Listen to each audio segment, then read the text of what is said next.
Hello guys, welcome back to my channel. Today we're going to talk about something very very special about Mr. Louis Farrakhan, you know, and for the longest time we can call him one of our true heroes, especially in the black history in embracing what blacks have gone through back in the United States, So it is highly appreciated even here back in Africa, what he has already done. And in this video, there's this young gentleman who asks an interesting question, because we can count him as a living legend, because what he has done for the black community, it's way much, So I want us to watch this video where Louis Farrakhan always addresses why he is always feared, and the reason behind him being fearless for all those times and being one of the most targeted leaders in the US, and why they haven't been successful in taking him down. So let's watch this video, and then at the end of it we'll say something, as usually we do. So let's watch this video and then come back, say something. My question today is, the diaspora of African Americans in America is, we're growing exponentially, and you named Barack Obama, you named Malcolm X, and I'm going to name you, Minister Louis Farrakhan. These are all, men, representations. As a people, sometimes we look to our representations and forget to represent ourselves. So we put all the energy, all the power, all the burden on the representation. And then when the representation, I don't like to say the word die, disappear, it's like, oh, what do we do now? Martin's dead. Who do we look? Who's the next representation? Up. Malcolm's dead. Who's the next representation? So on and so forth. So as a people, how do we better represent ourselves and not always, shift the burden of representation always to a specific figure, except for unilaterally doing it as one people? Thank you so much. Beautiful.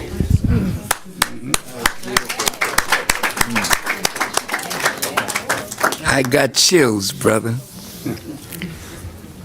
Our future is safe with men like you. I thank God for your question, and I thank God for you. I want to address the fear factor first. A liar will always fear the coming of truth. I want you to think about that. Because if those in positions of authority fear words that come out of my mouth, if those words are truth, what is there to fear from truth if you have told the truth? All right. What is there to fear from a man who teaches the truth if you have not lied and deceived the people, and you fear the truth from his mouth may wake them up to a great future in themselves? See, Jesus, I got to go back to Jesus now.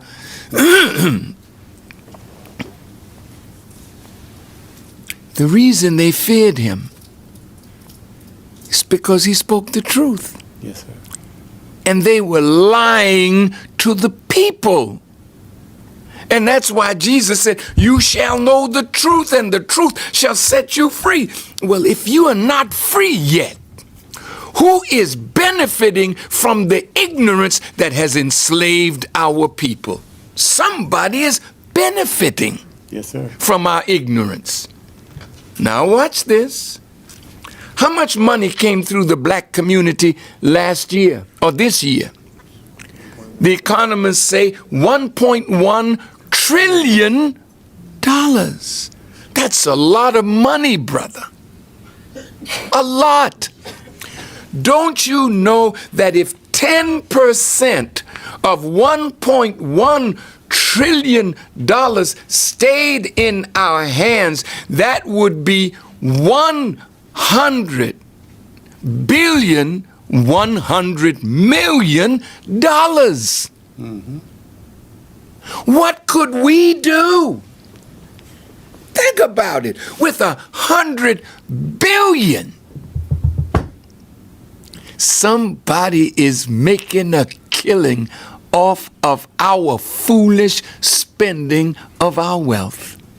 The money comes in our community. It doesn't even circulate one time before it leaves. So if somebody's going to tell the truth and wake black people up to how rich they really are, their poverty is in their spirit and in their disunity.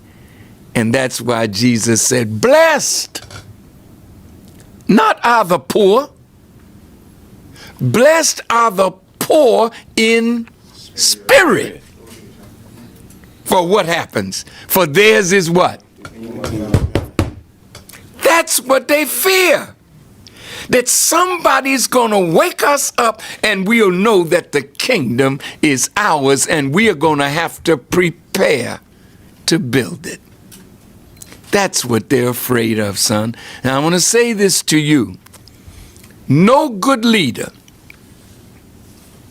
who knows he or she is finite does not prepare a group to take over when he is gone, so that the principles, not the charisma, not the personality, but the principles that a good leader builds his life on, they don't belong to that leader. They belong to every human being who will get those principles, live by those principles. And that is why, coming back to Jesus, you say, well, man, why you keep mentioning Jesus and you a Muslim? That's a good question. There's not a Muslim in this room that does not believe in Jesus. That's right. There's 1,600,000,000 of us on the planet. And I can tell you, every Muslim believes in Jesus. Right. You don't know Muhammad. So no, you can't believe in what you don't know. Nobody's telling you about Muhammad, but somebody taught us about Jesus. We grew up in the church, but our holy book, the Quran, mentions Jesus, the son of Mary, the Messiah. Wow. So how come you don't like Muslims if we love the man that you say you love, but you don't know or love the man that we love? It's because we know Jesus, we love Jesus. We know Abraham, we love Abraham. We know Muhammad, and we love Muhammad, because that's just one community of prophets. And every prophet, son, when they came, they put teachings and principles in others so that when they go, the work continues in the individuals. But here's what happened. You've heard of Marcus Garvey? Do you think that Marcus Garvey did not prepare for the day when he would no longer be here? Of course he did. Martin Luther King was a great brother. Look who was around him. There was Jesse. There was Abernathy. There was the Andrew Young. Just name them. They were his disciples. Now, many of you were not around when Dr. King was alive. What do you know about him? Oh, he said, I have a dream. Is that all? Is that all that Dr. King said? Why did they kill him? Because he was dreaming? They didn't kill him because he was a dreamer. They killed him because he was upsetting a status quo and infusing black people with courage to resist unjust laws. Yes, sir. But what happened after brother was assassinated? Ralph David Abernathy tried to continue the Poor People's March, but he wasn't as charismatic. Right. And what happened? Jesse went over here and formed Push.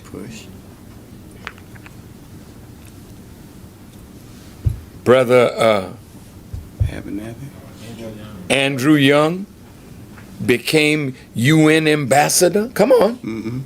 They started offering us things that take us away from movement. Right. So when you go away from the movement dies. Reverend Al Sharpton, he's a brilliant man. I met him when he was just a teenager. Now, of course, he's on television. He has a regular show on MSNBC. So where's movement? Where's movement now? It's not there. It's not that Martin didn't leave people. It's not that Malcolm and Elijah Muhammad didn't leave people. They've reduced Martin Luther King to I Have a Dream. That's right. If you would go and look at that man's speeches and watch his evolutionary development, you would see that he was moving toward a goal, and just before he died, Harry Belafonte was with him, and he was in a very melancholy spirit. The rest of the disciples, they were enjoying themselves, and Harry Belafonte went to Dr. King and said, Dr. King, you know, why are you so melancholy? And according to Harry Belafonte and other witnesses said the same, Martin Luther King said, I fear that I am integrating my people into a burning house. Yes, sir. So now, the great leader of civil rights, he's a dreamer. Malcolm, they reduced him to a slogan, by any means necessary. What did Malcolm teach that got him assassinated? See, Elijah Muhammad was Malcolm's teacher and my teacher. That's right. Elijah Muhammad is off the scene, but he's very present because he had a student That's right. that loved him enough to root myself in the principles that made him a great teacher and a great leader. You don't need to keep on looking to a man that's dead. But Jesus said it perfect. Boy, I keep coming back to the master. Go ahead. Listen to these words, brother. He was getting ready to go, and they were having their Last Supper. He knew he was about to be betrayed.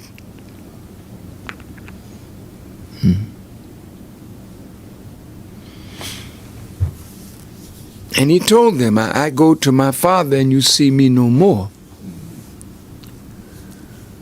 But at that Last Supper, he took some bread. He had the loaf. The disciples had no bread.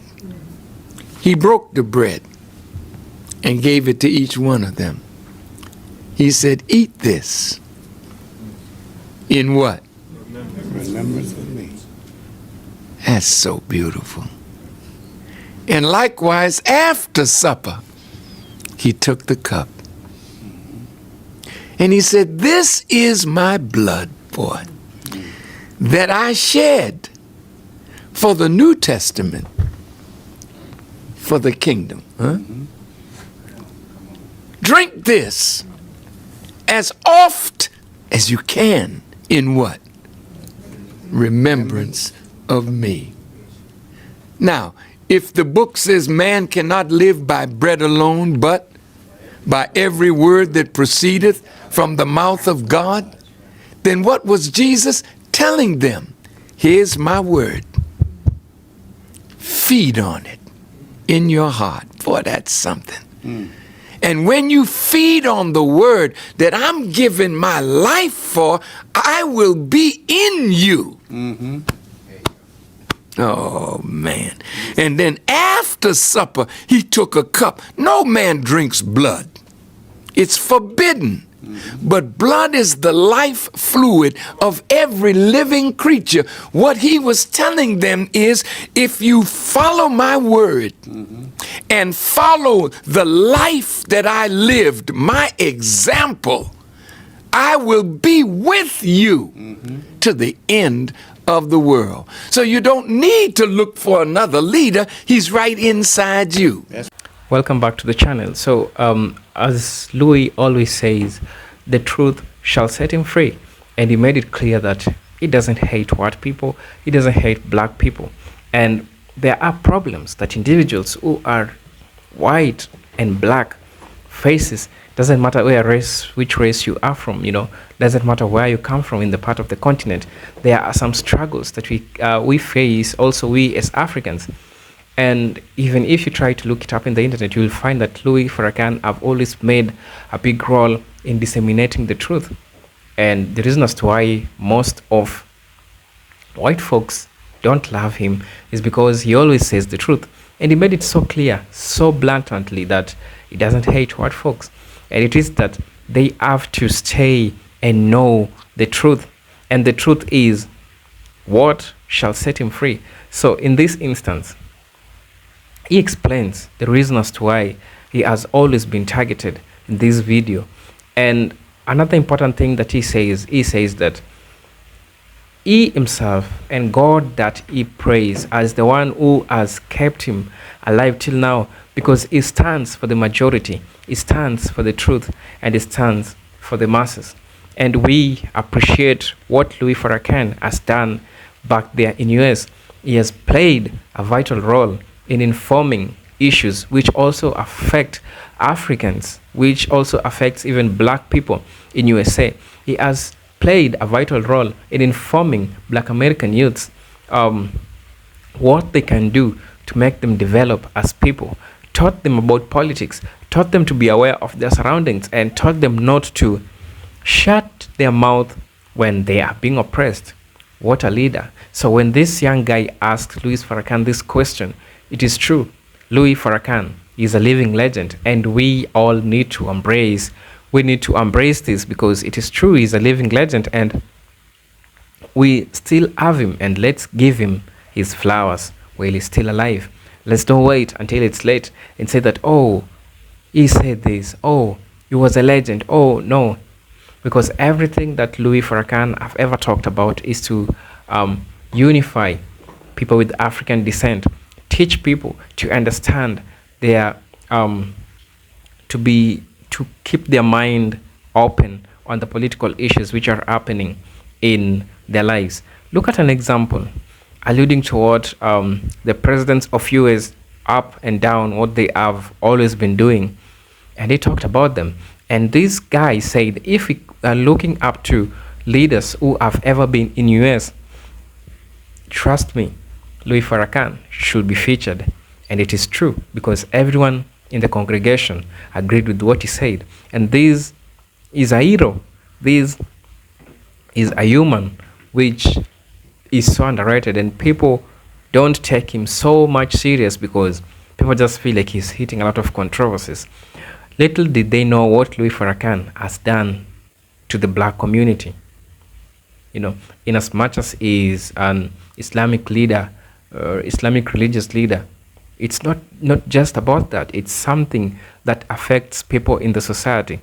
Doesn't matter your race, doesn't matter your religion. We are facing problem as people who are living in a place and who are living at a given time. So we thank God that we still have Louis Farrakhan alive. So let's give him his flowers while he's still alive. Um, there is always one rule that Louis Farrakhan always has: the truth shall set me free. And looking at it deeply, he has always said the truth. I know, in as much as sometimes some years back he was always try they always tried to shut him down. They shut him down through Facebook. They tried put him down so that his message don't reach majority of people, because the truth, people don't like the truth, and the truth hurts people. But you know what? Let it hurt you, but it will set you free, because it will you will come out clear, stating the things that people don't want to talk about. And that's what Louis Farrakhan always talk about: the things, the topics that people are afraid to touch on. That's what he always talk about. And he is a great guy that we are still having in this time and place, because we having a lot of atrocities which Africans we have put through.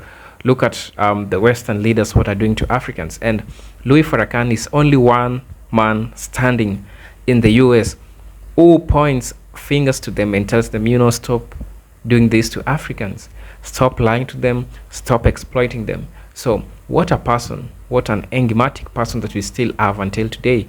And we need to embrace, we need to love, we need to cherish everything that Louis Farrakhan has ever done to the black community, regardless of the religion. These are important things that we need to talk about. And so guys, I'll let you tell me what you think about this video, because at this point, time and place, these things we need to talk about them. And it is important for the people of the black community. It is important for the people who are marginalized. It is important for the people who always think that their rights are being they're being exploited. So tell me what to think about this in the comment section. It is your presenter Eugene from Kenya. Until then, peace, love and harmony. Peace be with you. Salute.